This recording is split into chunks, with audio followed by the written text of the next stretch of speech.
Buenas noches, bienvenidos al banquillo. Les saludamos como de costumbre a través de TSI. Hoy es martes 5 de diciembre y seguimos con análisis sobre el proceso electoral del pasado 26 de noviembre que nos ha dejado en una situación crítica a la nación. Hoy vamos a analizar el comportamiento que debe tener el ciudadano que se ve afectado de una u otra manera en este momento. Para abordar este tema esta noche nos acompaña un experto en psiquiatría, el doctor Javier Uclés. ¿Qué tal está, doctor? Buenas noches, bienvenido. Mucho gusto de saludarlo. Bueno, vengo a estrenarme aquí en su programa. Realmente que me da mucho gusto estar con usted. Le tengo mucho aprecio y lo conozco desde hace muchos años. Es un hombre bastante joven, lo que pasa es que tiene muchas millas recorridas. Y lo conocí en una larga trayectoria en radio. Y bueno, muy acucioso, muy capaz. Y ahora pues lo estoy encontrando en otro campo y pues creo que lo está haciendo muy bien. Lo he visto varios programas, no todos, pero sí he visto algunos, sí.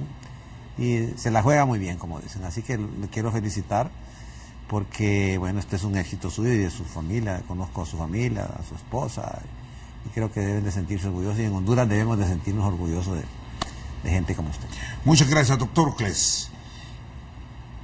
¿Qué análisis ha hecho de lo que nos ocurre en el comportamiento a los hondureños en un ambiente preelectoral muy bueno? Algunas inconsistencias se presentaban por quienes aspiraban a cargo de elección popular. Luego vino la elección el 26 concurrida en paz, en tranquilidad. Y lo que viene posterior al 26 de noviembre que nos tiene hoy sumidos en un gran problema los hondureños.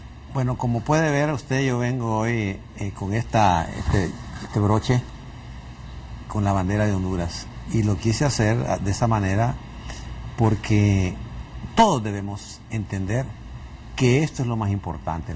A ver si le pueden hacer una toma para que el público pueda darse cuenta qué es. ¿Y qué es lo que quiero decir con este? Vengo propositivo, vengo positivo, vengo con ganas de compartir con la gente para que la gente pueda entender en su cuadro de confusión y de desorientación que están viviendo ahorita, que puedan entender lo que está pasando y orientarles un poco. ¿Qué quiere decir esto? Quiere decir que ningún presidente, ningún candidato, ningún partido y ninguna persona está sobre Honduras. Lo más importante para todos los hondureños debe ser Honduras. Y por eso lo traje esto, para que lo estén viendo y podamos estar recordando de esto. Bueno, comenzando por la pregunta que usted dice, ¿qué pasó? Nosotros venimos arrastrando un problema emocional desde 2007. Desde la cuarta urna, con el invento maquiavélico de la cuarta urna, entonces empieza a sufrir ansiedad el pueblo hondureño. Luego se da el problema de la cuarta urna, la 2009, y de ahí tenemos un espacio en donde sigue el conflicto, porque para mí esto es continuación de lo otro, son cosas diferentes. Y aparece el problema de la reelección. Yo creo que el nivel de ansiedad iba subiendo poquito a poquito. Y todos estábamos notando que algo venía y que algo venía y que algo iba a suceder, pero los hondureños tenemos una particularidad, que todo lo dejamos para última hora. Y en este caso no se pudo hacer nada hacia esto que venía y llegó la situación. Y es así como el antes fue, tenemos un problema crónico, pero el antes hubo un poco de tranquilidad. Y de ahí, el día de las elecciones, estuvo muy bien, todo muy lindo. La gente asistió con mucho deseo, el ánimo estaba bien, no hubo situaciones violentas, se desarrollaron las elecciones de la mejor manera posible. La gente tenía un poco de temor, pero bueno, se calmó, la gente votaban y regresaban a su casa y todo tranquilo. Después empezó toda la situación que usted está mencionando en este momento. Y ¿qué puso estas elecciones, en qué pusieron en evidencia en el hondureño? Estoy hablando bastante del hondureño, cómo somos los hondureños. ¿Y qué sucede? Empieza a tener el hondureño una conducta extraña en donde se muestra intolerante. Intolerantes unos grupos con otros, personas con otros. Es el hondureño elector a todo nivel, desde adultos hasta los jóvenes. Bueno, el conglomerado, tenemos ya eso, que tenemos problemas en entendernos.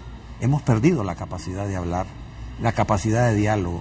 Entonces somos ahora mucha intolerancia a cualquiera por las situaciones que sean, electorales y no electorales. La gente es muy agresiva ahora. Estamos muy agresivos, muy malcriados, muy groseros, muy peleones. Lo siente uno en la calle por diferentes razones, pero viene la parte electoral en donde se empiezan a dar los problemas el día del conteo, y entonces aparece la intolerancia, aparece la agresividad, la violencia, y empiezan a subir de temperatura todo el ambiente, y empiezan a darse situaciones violentas. En esa parte no ha existido un liderazgo. Bueno, los que hay en los partidos han sido dirigentes y no verdaderamente líderes. Ahí, doctor, el papel de los líderes después de el proceso de la elección y los primeros resultados que da el Tribunal Supremo Electoral, ¿en qué se falló para que esa conducta de los que aspiraban también generara una repercusión en el ciudadano, en el de a pie, e incluso hasta en mismos núcleos familiares? Está muy bien, muy buena la pregunta. Y sumado a lo que yo le dije, se agrega lo que usted dijo ahora. ¿Por qué se empiezan a dar los problemas? Se empiezan a dar los problemas porque los hondureños no confiamos. Hemos perdido la confianza en los demás. Y hemos perdido líderes, ya no hay líderes de buena calidad. Lo que hay son dirigentes de partidos, pero líderes... El líder es la persona que piensa en las próximas generaciones, el que dirige de manera genuina, auténtica a una persona. Y el dirigente es el que con dinero, con chequera, con lo que sea, con influencias o regalías, logra acercamiento de las personas. Entonces viene la combinación de que somos intolerantes, no aguantamos convivir con los demás, tenemos incapacidad de diálogo, no podemos hablar, y viene la desconfianza. Entonces, ¿qué pasa? Al ir esto subiendo, empiezan las ofensas, a atacarse unos con otros, y empieza el desorden. Y el desorden, cuando le empiezan 5, el desorden es contagioso, es colectivo. Entonces de 5 se convierte en 10, en 15, en 20, y en 100 y en miles. Entonces ese es justamente un comportamiento negativo que destroza la normalidad y daña el comportamiento. Entonces el que no es violento se convierte violento. El que es capaz de robar, así como salieron unos que llevaban cosas de donde saqueaban, lo puede llegar a hacer. Pero la violencia se volvió de carácter colectivo, venida de un sector que ya todos lo sabemos. ¿Y dónde encontrar un interlocutor válido para sentar a los dos líderes, como han planteado muchos sectores de la sociedad, y buscar resolver un problema de país que algunos ya lo habían olvidado del 2009, pero hoy usted me dice es una secuela que la estamos recordando y reviviendo 8 años después? Bueno, es que fíjense que este problema que tenemos ahorita tiene tantas, es multidimensional, se le puede ver de tantos ángulos, y eso de repente a veces pueden estar grupos discutiendo, y a lo mejor están hablando del mismo tema pero de un ángulo diferente, y cuesta que se pongan de acuerdo. Y cuando se da la situación que ya empiezan a darse los resultados, empieza la violencia. Y empieza la violencia y fue siguiendo de una manera ya irreversible. Se han dicho que los resultados eran irreversibles, pero también la conducta agresiva se volvió irreversible. Y esto no está volviendo, sino que esto se está complicando. La violencia, la violencia política y la violencia callejera. Y además de esto viene, y algo que quiero señalarlo de manera puntual, es que en estos conflictos electorales, y con lo del 2009, participaron niños que de alguna manera, adolescentes o preadolescentes, que estuvieron viviendo todo eso. Esos niños en el 2007 eran niños. Pero ya hoy, pasados 8 años, 8 años, ya son adultos. Y esos muchachos vivieron aquella situación y hoy son adultos que ya pueden, que ya andan de hecho participando en marchas violentas o no violentas de cualquier tipo y ofendiendo y atacando y dejándose manipular por los políticos. Bueno, ya vamos a abordar más ampliamente este tema. Está con nosotros esta noche al banquillo el psiquiatra Javier Uclés. Una pausa, ya seguimos.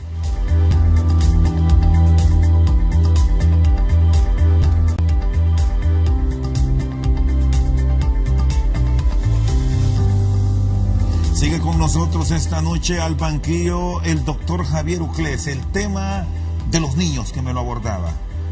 Muchos sufrieron en el 2009, el que tenía 10 años ya votó en estas elecciones del domingo 26. ¿Qué conducta se refleja en ellos? De un lado el que asegura que ganó y también el otro ángulo del que está protestando porque sostiene que hubo fraude en el proceso, doctor Uclés. Fíjense que como esto se puede ver de varias maneras, ¿qué pasó con los niños? Los padres, por razones que no tenían quien los cuidara o algo, los empezaron a meter, y como esto fue un impacto a nivel nacional en todas las calles y en todos los pueblos, se golpeó esto, entonces los niños no hubo manera que no fuesen afectados por esto, y se fue sembrando la cizaña, para hablar en términos agricultores, se fue sembrando la cizaña, y la cizaña, hoy los que están aquí, son siembras de aquella vez, y hoy con la crisis que tenemos en este momento, nuevamente hay niños que están viendo esto, que lo están viendo en la televisión, que lo están oyendo en la radio, que oyen a los papás, que oyen las discordias, las disputas familiares y con vecinos. Entonces aquí inclusive niños participando en las canciones, no sé si ha oído niños que están cantando esa famosa canción de Fuera Jo, y las cacerolas. Y ya participando en las marchas. ¿Es un error, doctor, que se involucre a niños? ¿Qué afectación se puede desprender a futuro y a qué plazo ya comienzan las secuelas? Bien, los padres pueden inducir a los hijos, decirle, ven, vamos. Y otra es que los niños estén oyendo lo que está pasando en la casa y además de eso el niño quiera ir y quiera agregarse a esto. Y los padres lo llevan porque no tienen quien los cuide o lo que sea. Entonces empiezan ellos a interesarse y como todo el mundo anda en eso, entonces se van dejando manejar por eso, y no solamente en cuanto a que se dejan llevar, sino que ya van teniendo contacto con otros niños, y eso hace de que esta juventud es una juventud que está viviendo las secuelas del 2009, de la cuarta urna. Entonces, ¿qué viene? Que hay un efecto colectivo a nivel nacional. En todo el país la gente quedó afectada de eso. Y cuando ya se veía que ya venía esta crisis ahorita, la gente empezó a ponerse nerviosa, a ponerse angustiada, y los adultos empezaron a ponerse agresivos y a ponerse angustiados, inclusive no durmiendo, con mucho temor y recordando que es el trauma de un estrés postraumático que tuvimos en el 2008. Entonces, ojalá que esto no sea como aquella vez. Unos decían, ojalá que no sea como eso. Yo creo que va a pasar igual que la vez pasada. Yo creo que a lo mejor va a ser peor. Entonces uno estaba sintiendo, en todos lados donde uno hablaba, iba sintiendo que el nivel de angustia iba subiendo y el miedo, hasta que se desemboca en lo que ya estamos el día de hoy. ¿Y qué del otro sector, del que usted me plantea, del que ha protestado, del que ha salido a las calles y del que no ha salido o sí lo hizo pero después se replegó y que espera el triunfo o que celebra el mismo? ¿Qué de ese grupo? Bueno, hay personas que están... recuerde que en estas elecciones tenían una particularidad, que era que estaban 10 partidos apuntados y habían 27.000 aspirantes a cargos públicos, no 30.000, perdón, 30.000 aspirantes de todos los partidos a cargos de elección popular. Y de esos aspirantes solamente se disputaban 3.000 cargos, desde presidente para abajo. Entonces iban a quedar 27.000 personas que habían participado, que gastaron dinero, que no gastaron, que vendieron vacas, que vendieron lo que sea para poder participar, y hay otros que no. Entonces, ¿qué pasó? Se va dando como una bola de nieve, que va dando vuelta y se va sumando mucha más gente. El momento cuando ya empiezan a darse los resultados, ahí se acaba el antes y entramos ya durante las elecciones y empieza toda la situación de violencia. En el caso quiero terminar un poco la parte de lo de los niños, y es de que los niños, la influencia del papá, porque hay padres, hay hogares en donde hay disputas francas, esposos con esposas, hermanos con hermanos, o todos familias divididas, unas con el sector A y otras con el sector B. Están en la casa y están con el choque. Ajá, y entonces, y luego en los pueblos, y luego en las colonias, y luego en los trabajos, en los buses, en todos lados. Entonces volvimos a vivir la misma situación. Y como ustedes, como periodistas, lo pasan mencionando, que los hondureños no aprendimos la lección, o los políticos no la aprendieron la lección, es cierto. Estamos llenos de estrés estos días, doctor. Estamos absolutamente llenos de estrés. Y entonces le contaba de que al no haber capacidad de entendimiento, de diálogo, entonces empiezan las ofensas por los medios de prensa, por las redes sociales, en vivo, en la calle, manchando cosas, rompiendo cosas y asaltando y robando. Y esto se volvió ya incontrolable.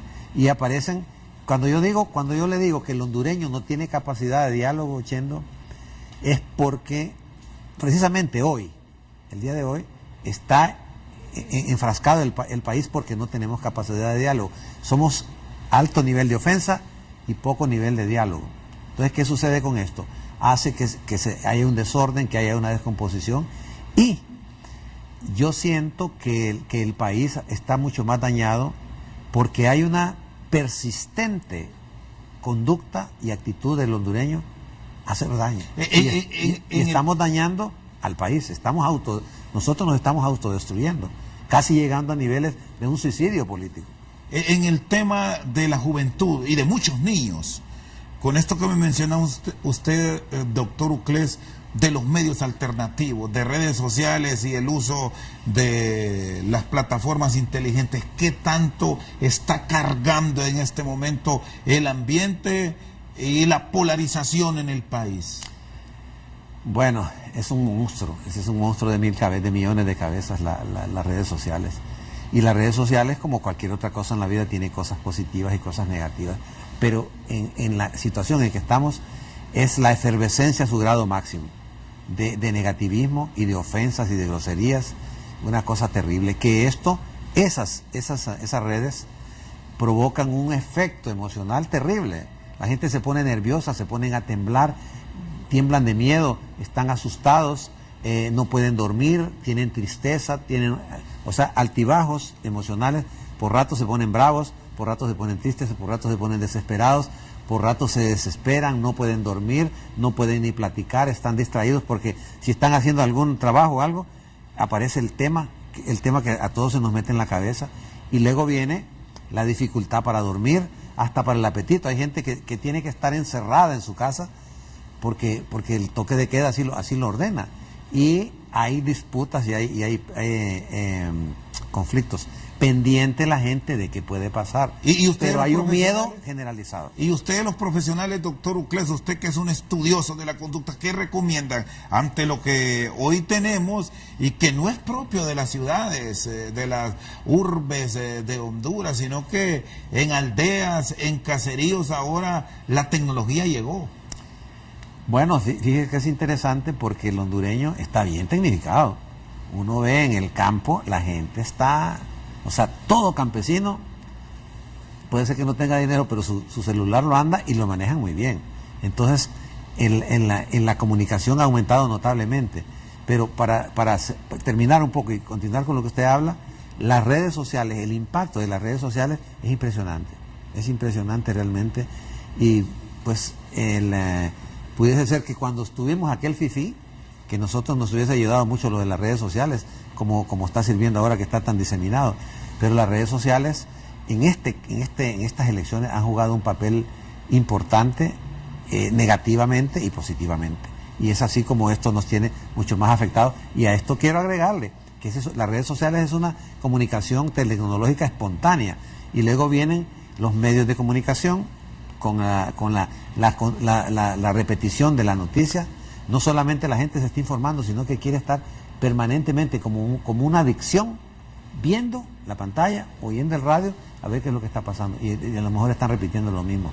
Y hay periodistas, ¿verdad?, muchos periodistas, que a través de eso meten mucha discordia, meten mucha contaminación, confunden y enardecen, agitan a las masas alrededor de este tema, y eso hace que la persona de alguna manera haga un acto de insulto, de mofa, de humillación, de malas palabras, de grosería, verbalmente, y también está la agresión de tipo físico y de otra índole. ¿Qué segmento de la población, con todo lo que fluye, usted me dice algunas cosas que son verdad, otras que son mentiras, la especulación, ¿a quiénes les recomiendan ustedes, dadas las circunstancias del país, doctor Ucrés, que no vean eso, que traten de mantener la calma, no por que nos informen, sino porque les puede generar un daño a su integridad? Bueno, está muy bien hecha la pregunta suya. Una cosa es informarse y otra cosa es pegarse en algo. Y la gente que está con tanto miedo, que lo que están viendo les hace daño, pero no se pueden retirar, sino que tienen la compulsión, el tema de que tienen que estar viendo, y a más ver se enredan más las cosas y empeora la persona. En el caso de las redes, volviendo a eso, las redes hacen que la gente pase pendiente con su celular, y la gente mayor puede estar viendo televisión o oyendo radio, pero los medios, hay medios de un lado y medios de otro lado, entonces eso hace que la gente se enrede y se complique. Ahorita acaban de llamar a fulano, ¿a qué está pasando? Esto está al lado. Entonces hay un pánico de tipo colectivo, ansiedad, angustia, nerviosismo, desesperación, miedo de que algo va a pasar, y la gente siente que ya algo le está cerca, y hay una paranoia general en cuanto a la procedencia de donde algo pueda venir y algo pueda perjudicar a la persona o a algo de tipo colectivo. Problemas de las personas que son nerviosas, de los hipertensos. Ajá. Bueno, ahí pues el cuerpo el ser humano es cuerpo y alma y mente, y entonces toda esta información, ¿a dónde va a dar? Lo que entra por los oídos y por la vista, va a dar al cerebro. Ahí es procesada, y entonces ahí el cerebro es el que dirige todo el engranaje corporal. Entonces, ¿qué pasa? Fíjese que esa pregunta es interesante, porque platicaba yo con una persona que es dueña de una farmacia, y entonces me decía, mire, me dice, fíjese que hemos tenido una venta de medicamentos como nunca, me dice. Como nunca, todo se nos ha agotado, me dice. Porque la gente anda comprando como para 4 meses, como para 3 meses las medicinas, los que compran medicinas, y hemos vendido una cantidad increíble en todas las farmacias, me dice. Y eso hace entender de que la gente anda con miedo, que están descompensados y que temen que algo grave va a venir aquí en nuestro país, y ante eso mejor estar preparados así como anda la gente comprando gasolina, que todos andan apuraditos, llenando los tanques, iguales en los supermercados y en las medicinas. ¿Por qué? Porque los diabéticos, ante un estímulo tan fuerte, tan impactante como este, los diabéticos se descompensan, se alteran sus valores. El hipertenso, el cardiópata, el que padece de muchas enfermedades, se le daña, porque la parte emocional está muy dañada. Y yo considero que la salud, lo afirmo, no lo considero, sino que lo afirmo, me responsabilizo de esto, que la salud mental del hondureño se ha perdido. Venía muy dañada de hace mucho tiempo, y ahora puedo considerarlo y afirmarlo, de que la salud mental se ha perdido. Estamos más enfermos que antes, estamos más violentos que antes, estamos más agresivos que antes. Hay más consumo de alcohol, más consumo de drogas, y las discordias, las disputas en el lugar de trabajo, en el lugar social, en la casa, en la familia, en el trabajo, en todos los ámbitos. Esto ha penetrado nuevamente y nos hace recordar una lesión que traemos desde allá, desde el 2009, y que hoy se nos abren las cicatrices, se nos abren las heridas. Está con nosotros esta noche el psiquiatra Javier Uclés. Vamos a ir a una pausa, en breve continuamos.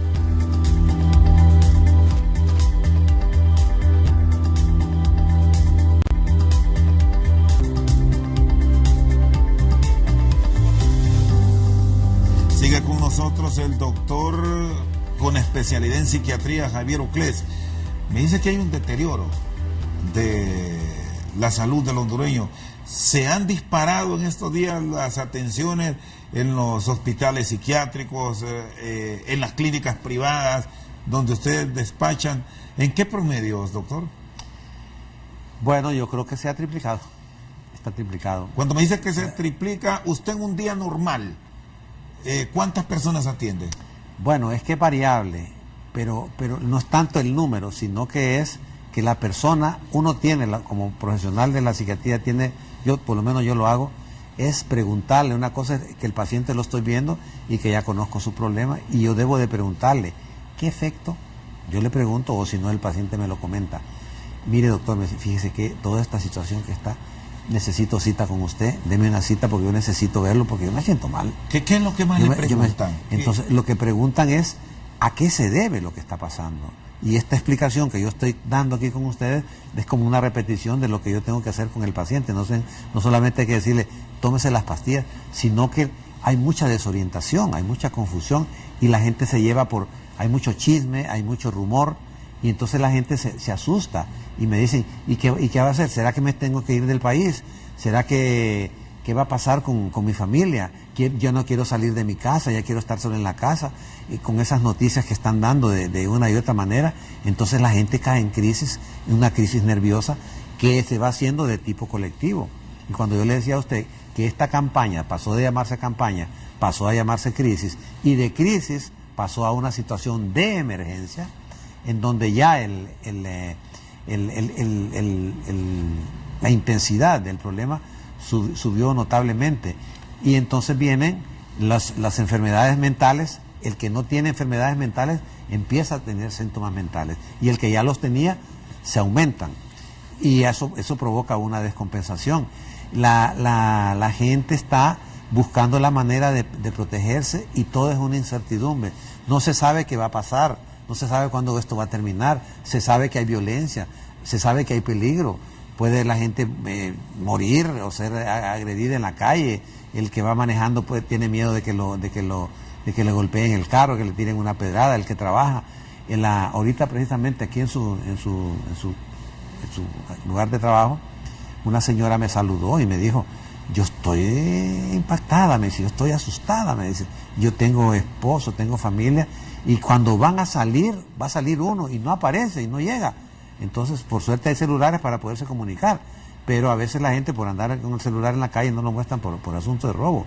Pero estamos todos controlándonos, a todos vigilando a qué hora nos fuimos, a qué hora regresamos, y cómo están las provisiones de comida en la casa, y si hay dinero, y si hay medicina para las enfermedades físicas, y si hay algo para los nervios. Y la gente se siente agotada, cansada, porque duermen, o lo poco que duermen, y se despiertan cansadas. Efectivamente, esto ha venido a ser un descalabro terrible para la salud física y mental de los hondureños. ¿Qué hacer o cuál es la orientación profesional, doctor, para quienes nos ven ahora, por aquello que somos dados, una buena parte de los hondureños que hemos tenido la oportunidad de visitar un médico, nos recetan y luego nos terminamos automedicando? En una circunstancia como la actual, quizás ayer un medicamento que usted recetó sirvió al paciente, pero la circunstancia actual no le va a aliviar ni le va a ayudar a mantenerse o recuperarse, pero muchos lo hacemos.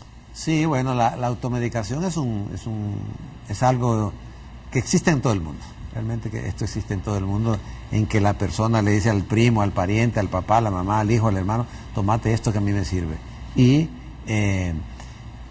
yo me encuentro con gente en la calle, y entonces siempre están preguntando. La gente no sabe cuál es la verdad, porque estamos bien confundidos. Y volviendo al tema, como estamos confundidos porque no hay una ruta bien trazada, entonces ¿qué es lo que yo veo? Por ejemplo, siento que aquí Hay una terrible desconfianza de los hondureños entre nosotros. Todas las cosas, los grandes problemas nuestros nos los están resolviendo desde el extranjero. Usted tiene la Maxi resolviendo problemas que fue traída aquí para que resuelva. Y bueno, a ver qué va a pasar con ellos. Pero está ahora, ¿quiénes están los grandes vigilantes de este proceso? Unión Europea y la OEA. Ahora, ¿qué pasa? Esas dos instituciones para mí no deberían de irse del país mientras esto no se arregle. ¿Has dicho que se van a quedar? Pues yo creo que sería lo mejor, porque yo creo que deben de hablar, OEA y Unión Europea deben de hablar entre ellos, diálogo. Este es el mejor nivel, primer nivel de diálogo. Estos señores que citen a los sectores involucrados, que los citen y que concuerden qué es lo que está pasando. Y para abrir el diálogo, porque no es necesariamente el campo de la violencia callejera o que los soldados salgan de los cuarteles, no, sino que tenemos que agotar el diálogo. Pero ¿qué pasa? Este gobierno se ha caracterizado por no ser abierto al diálogo. Tenemos en este momento una huelga, Chendo, usted que está bien preocupado por los hospitales y por la salud, cosa que me gusta. En este momento el colegio médico, el gremio médico tiene un paro de labores desde hace como un mes y no ha habido una respuesta satisfactoria de parte del gobierno porque no hay apertura para el diálogo. Y en estas circunstancias, doctor, que vivimos actualmente, ¿es lo mejor de ustedes, los facultativos, de estar con estas exigencias que viene a contribuir más a esa ansiedad que hoy tenemos? Sin duda, claro, desde ese ángulo tiene usted toda la razón, estoy de acuerdo con usted, pero como yo lo estaba señalando desde el punto de vista de diálogo... Correcto, sí, y solo se lo recordaba. Entonces está bien, como usted lo menciona, que esto empeora la salud, sin duda. Empeora la salud la huelga, pero también empeora la salud la incapacidad de diálogo de las autoridades. No hay diálogo entre el gobierno y los colegios médicos. Están parados los médicos y pasa desapercibido. Luego viene ese otro problema de la policía. Ese problema de la policía es una falta de diálogo. Hubo falta de diálogo en el Partido Liberal, hubo sectores que se separaron, que estaban en discordia con las autoridades y con la base. El Partido Nacional y la Alianza no tienen capacidad de diálogo entre ellos mismos. Entonces, evidentemente, esa incapacidad de diálogo hace que se vuelva más confuso. Entonces, ¿quién tiene que arreglar esto acá? No tenemos gente tan honorable, aquí se duda de todo el mundo, aquí sí se dice, bueno, el cardenal va a encabezar un grupo de una comisión, empiezan cuestionamientos terribles al cardenal, no digamos a los pastores evangélicos. Entonces tiene que venir alguien de afuera. Y mi propuesta, a manera de propuesta seria, es la siguiente: que la Unión Europea y la OEA se junten, hablen, citen a los sectores en conflicto y tres cosas que le pidan a ese grupo. Que por favor los dirigentes le digan a las bases que ya no más violencia. Estamos en una época navideña, estamos en el mes que nace de Jesús y en la Navidad la gente ha invertido dinero, los comerciantes han metido dinero para sus empresas, porque la gente sabe que hay más dinero y se puede recuperar de algunas pérdidas. Mucha gente ha perdido dinero. Que ese, gente va a perder mucho más dinero. Otro escenario que confunde Correcto. A la ciudadanía, porque usted me dice, estamos en temporada de Adviento, de cercanía, de familia, de recogimiento espiritual, pero no estamos viviendo esa temporada, estamos sumidos en el conflicto. Pues sí, entonces viene y la cosa se está cada vez complicando más. Me da muchísimo pesar. Yo no tengo comercio de tiendas, ni de empresas, ni nada de eso, pero sí sé que hay mucha gente que está quebrando ya. Y al quebrar esta gente, por ejemplo, los lugares que incendiaron y esos lugares los tienen que cerrar los dueños. Y al cerrar, pues, despiden gente. Al despedir a esa gente, ¿a dónde van a ir? ¿Dónde van a ir al trabajo? Entonces puede eventualmente convertirse en un delincuente o cometer algún delito por necesidad de buscar comida. Entonces, son tantos ángulos, y termino con lo de mi propuesta, que cada uno de los líderes, no más violencia, no pumpunear la mesa y decir, vámonos a la calle, quememos, rompamos. No, ese no es, sino que es el diálogo. Dios nos puso dos oídos y una boca para que sepamos oír y sepamos hablar y ponernos de acuerdo. La otra propuesta es que, bueno, si no están contentos con la revisión de las urnas, que se revisen las urnas y que se revisen las que ya se revisaron. Y si eso al final no tiene ninguna solución, pues que hubiese una pausa, una tregua, y que se dejara la Navidad en paz para que la gente pueda tener un poquito más de tranquilidad y relajación y que se hicieran unas nuevas elecciones en febrero, solo para presidenciales. Aun y cuando esto no se puede por lo que ya manda la ley. Bueno, pero repito. Tendría que haber reforma a nivel del Congreso y que las partes acepten. He hablado con mucha gente que tiene algún nivel de influencia, les parece la idea. Yo no soy le he propuesto, pero no estoy haciendo más que contarlo aquí. Ahora, ¿qué sucede? Que viene que hay que resolverlo y hay gente que se molesta. Hay gente que es muy patriótica, muy catracha, muy hondureña, y se molestan cuando dicen, ¿por qué tienen toda la vida que venir de afuera a resolvernos las propias cosas? No tenemos madurez, no tenemos capacidad, no podemos manejar nuestro propio país, sino que tienen que venir de afuera. Y esto nos sacude la conciencia y nos sacude la moral y el civismo, que decir, efectivamente, tienen que venir de afuera, observadores, a ver qué es lo que estamos haciendo, y luego vienen los que van a resolver también de afuera. Y las partes que están en conflicto con todo lo que pasa ahora mismo, usted me habla de la unidad que deben tener OEA y la Unión Europea. Tienen días de trabajar, muchos sectores. El cansancio también se está presentando y eso puede generar también dificultad al momento de buscar un entendimiento. ¿Cómo atacar un escenario como ese? Bueno, usted lo puso bien crudo y bien caótico, pero efectivamente así, ¿verdad?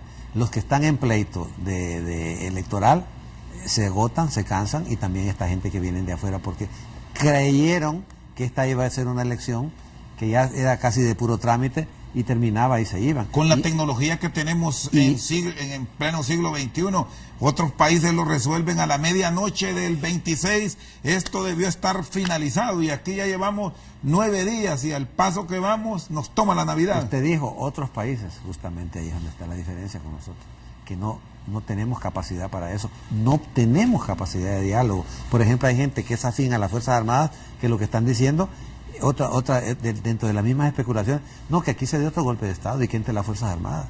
Entonces, ¿cómo se va a ver esto a nivel nacional, interno y a nivel internacional? Terrible. tenemos que recurrir a la violencia, a la fuerza o ayuda internacional para poder resolver cosas. Está como que usted no pueda resolver con Sagrario, con su señora, la esposa de él se llama Sagrario, doña Sagrario, saludo para ella. Entonces, que no pueda resolver usted sus propias cosas con sus hijos y que tiene que alguien de afuera venir a resolverle. Entonces, de los principios básicos es que los hondureños tenemos que saber resolver nuestras propias diferencias, pero si no tenemos diálogo, estamos fritos y eso nos hace que tengamos que recibir o pedir o solicitar o implorar o poner la mano para que nos venga ayuda desde afuera, lo cual es penoso y es lamentable y se agrega a toda la situación electoral más lo que estoy diciendo. Está con nosotros esta noche al banquillo el doctor Javier Uclés. Una pausa, en breve continuamos.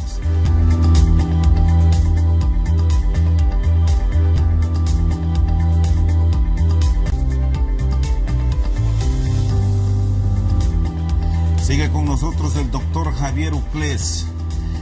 ¿Qué tanto afecta al hondureño? Bueno, digamos en general, aún y cuando ya se suspendió el toque de queda en Islas de la Bahía, en Trujillo y en Copán Ruinas. Ahora se extendió de 8 de la noche a 5 de la mañana. Pero estas acciones, ¿qué provocan en el hondureño que en alguna parte de su población está acostumbrado a salir, a estar compartiendo en diferentes sitios?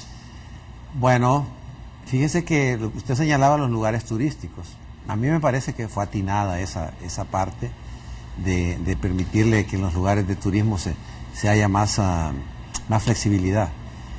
Es muy importante en esta crisis, bueno, había que poner el toque de queda por la violencia que estaba presentándose. Pero nosotros, todos, cada uno de nosotros tenemos que volver, como una recomendación general, volver a nuestra rutina, a nuestra vida normal. Volver a trabajar, volver a hacer las cosas que hacemos. Y la gente tiene que también procurar, el que le hacen daño, ver u oír noticias o lo de las redes, evítelo. Porque lo que hace daño hay que evitarlo.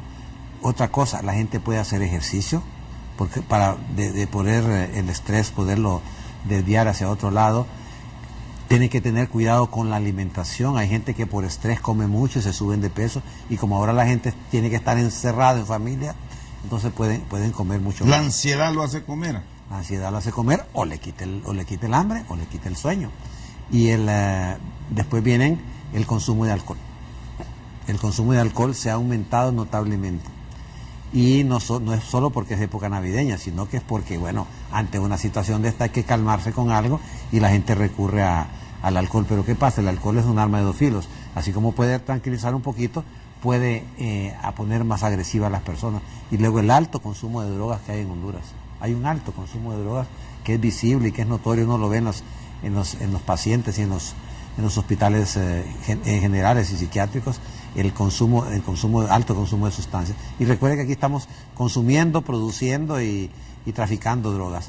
Luego viene qué hacer todo el mundo. Llegar a su trabajo, tratar de divertirse, de entretenerse, ir a las iglesias, acordarse de Dios. Hablaba con unos colegas suyos que me entrevistaron sobre el fútbol. Y había una discrepancia de que qué pasaba con el fútbol, que si se deberían de hacer los partidos o no de la Liga Nacional. A mí me pareció, yo opiné que sí era correcto, porque el fútbol es uno de los áreas donde la persona se distrae, y el fútbol, nosotros somos grandes futboleros en Honduras, nos encanta. Eso ayuda. Naturalmente. Este miércoles ya hay uno de los partidos reprogramados que se juega. Pues no lo sé, no No sé. se juega Ya está confirmado. El miércoles, Bueno, miércoles, pues mañana. Pues yo creo que eso es lo mejor. Y les decía yo a ellos, sigan con sus programas deportivos, sigan todos los canales como están funcionando, y que los canales vayan restringiendo un poco la repetición de tantas escenas desagradables y el oír las mismas cosas. De tal manera que el país tiene que ir volviendo a su vida normal lo más pronto posible, para que esto vaya. La gente, ¿cuándo se va a acabar esto? ¿Y cuándo se va a acabar esto? La gente cree que con el toque de queda de quitar el domingo se acaba todo. Hay unos creen que sí y otros creen que no. Entonces hay una incertidumbre terrible y nadie da una información veraz. El evento, en la época que estamos pasando, que es una pena, repito, porque la Navidad tan linda que es, a mí me encanta la Navidad, poner los arbolitos en la casa, el festejo, el cuchumbo, todas esas cosas se están dañando. Muchas cancelaciones, los lugares de diversión en la noche, las asistencias a las iglesias, todo se ha dañado terriblemente, que nos ha hecho tener no un estancamiento y retroceso también, lo cual pues daña la salud mental, como ya le hemos estado mencionando. ¿Y cómo reaccionar ahora mismo que hoy la policía estuvo sin salir a las calles? Ahora ya se ha mejorado la relación entre Estado y policía, están retornando algunas actividades en diferentes sitios del país. Eso genera preocupación, sumado a las manifestaciones, a protestas, tomas. Yo quisiera hacer un llamado personal a toda la población, que por favor evitemos más violencia, no insultos, no groserías, no pedradas, no golpes, porque esto solo lo que hace es que nos deteriora terriblemente, se nos deteriora Honduras hacia adentro y hacia afuera. Y a los dirigentes, que pues por favor que tengan un poco más de respeto de la gente, que no la manipulen tanto, que no le engañen, que no le enganchen, que no la seduzcan, que no la engañen, la conduzcan a cosas que no necesariamente son productivas, y que recemos un poco más, que creamos en Dios para que esto nos pueda ayudar, porque estamos en un problema grande y tenemos que resolverlo, y yo no quisiera que esto se resolviera en muchos meses, con el costo de vida y de sangre de un montón de personas, de ciudadanos nuestros, y que se resuelva de manera pacífica y que logre haber diálogo y recuperemos la paz. Hemos perdido la paz, hemos perdido la tranquilidad y hemos perdido la salud mental y el daño que se ha hecho en Honduras, porque los hondureños tenemos una tendencia a hacernos daño nosotros y nos estamos autodestruyendo entre nosotros, y estamos destruyendo a nuestro pobre y lastimado país, nuestra Honduras, nuestra querida Honduras. ¿Cómo reaccionar ante hechos que se están registrando? Hay una toma, hay una paralización, alguien se va movilizando, se ve obstaculizado su... Hay insultos, ¿cómo comportarnos? Pues lamentablemente eso está por todos lados y lo principal es evitar encontrarse en una situación de estas, pero es peligroso, realmente que es peligroso porque hay mucha ofensa de tipo verbal, puede recurrir de tipo físico, en la burla, en la broma, la mala palabra, el insulto de múltiples maneras y el comportamiento de los dirigentes. Yo creo que hemos agarrado la ruta incorrecta. Esta no es la ruta que hemos agarrado. Por aquí, por esta ruta que agarramos, no está la salida, no está la solución. Esa es por donde la ruta que llevamos es donde se van a complicar y esa es la ruta de la destrucción, una ruta negativa que es dañina y que es muy perjudicial para todos nosotros. Hacer un poco de enderezar la situación y pues repito, es una pena que no tengamos gente notable. Hay gente notable acá, pero lamentablemente no confiamos en nosotros. Todos creen que están contaminados y hay que saber que es sinvergüenza porque la corrupción se nos ha metido por todos lados. La corrupción y la política es una malísima y pésima combinación que lo que deja solo es despojos, destrozos y daño. Doctor, me decía que la población adulta mayor es la más afectada, la que ha recibido más el golpe de estos últimos 9 días. ¿Por qué razón? Muy bien, muy buena pregunta. Fíjese que el ser humano de la tercera edad, hombres y mujeres, a medida que va llegando a estas edades, se va volviendo más vulnerable a que pequeñas emociones le produzcan grandes impactos. Ejemplo, la emoción es de este tamaño y el efecto que le da a la persona es de este tamaño. Hay una desproporción. La persona mayor es más vulnerable a que estas cosas le dañen y se desestabilizan. A mí me ha tocado ver gente mayor que están temblando, ¿sí? Y están llorando y están confundidos, que no saben qué es lo que tienen que hacer. Y preguntan, y ayúdenme. Y se les quita el sueño, se les quita el apetito, miedo, no quieren salir a la calle, se quedan metidos en las camas, no quieren salir de su casa. Si oyen noticias, las noticias los alarman mucho más. Y la persona persona mayor con un estado de nervios tan impactado como eso, corre peligro hasta de morirse de un infarto, de un derrame, porque todo su cuerpo se pone en acción y se desestabilizan los valores de sangre, de azúcar, de la presión, de tantas cosas, de tal manera que hay que tener mucho cuidado con la gente mayor, sobre todo porque con problemas de este tipo son muy vulnerables a desestabilizarse y morir. Aún y cuando no padezca de una enfermedad puede ser afectado. Aún así, sí, porque el cuerpo, Dios hizo así la naturaleza, y cuando ya estamos viejos, entonces los problemas afectan mucho más. Y una sobrecarga emocional, porque esta es una inundación corporal en cuanto al daño que esto está dándonos, que nos perjudica notablemente. Y con esto que estoy mencionando es porque el más vulnerable es la gente mayor. Gente mayor de 80, 90 años, 95 años. Mi mamá tiene 95 años y hay que estar ayudándole, y a veces pues ella pregunta y se angustia. Y hay un montón de gente, a veces no se les puede contar todo. A un montón de gente le ocultan información para que la persona no se desestabilice. Y afectados todos, pero sobre todo más dañado el adulto mayor. Después viene el adulto estándar, que también se afecta. Ese se pone más violento, se caracteriza de otra manera en cuanto a violencia, insultos, groserías, que quiere ir a la calle, que quiere pelear, que quiere golpear, que quiere insultar. Y luego viene el otro segmento, que son los niños. Los niños pueden quedar temblando de miedo, metiéndose bajo la cama o asustados, qué es lo que está sucediendo, qué es lo que está pasando.